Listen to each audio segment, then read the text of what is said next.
Қайырлы күн баршаңызға. Бүгін сіздермен өте дәмді балық қуырамыз және күріштен көкөніс қосылған гарнир дайындаймыз. Ең алдымен күрішімізді жуып 40 минут жылы суда бұқтырамыз. Қазанымызға сәл май құйып қыздырып, дайын болған күрішімізді сорғытып саламыз. Жақсылап араластырып, сәл қуырып аламыз.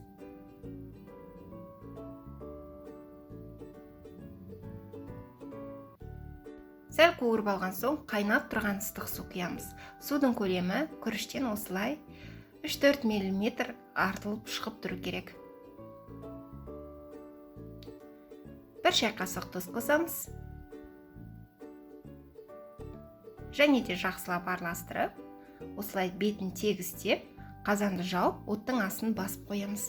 Байқағандарыңыздай күріш өте сондай рассыпчатый, әдемі болып пісті. 10 минутта дайын болады. Дайын болған күрішке бірден осындай жасыл горох және де жүгері қосатын боламыз. Осы Три желания фирмасының пайдалануға кеңес беремін. Өте әдемі, ешқандай бос, мыжылған, езілген болмайды. Қалауларыңызға қарай қосып, жақсылап араластырамыз. Гарниріміз дайын. Ендігі кезекте балық қуырамыз. Мен осындай судак пайдаландым, филесін жақсылап тұздап аламыз.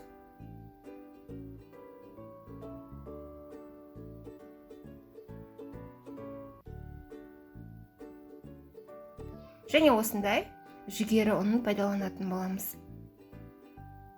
Тұздалған балығымызды осылай бірден жүгерге аунатып, бәрін дайындап аламыз.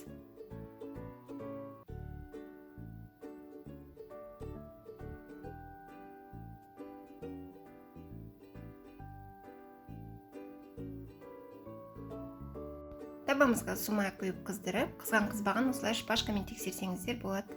Балықтарымызды салып, жақсылап қуырамыз. Балықты қуырған кезде бірден осылай ет жағын салуға кеңес беремін. Сырт жағын салсаңыздар, балықтарыңыз айланып кетеді.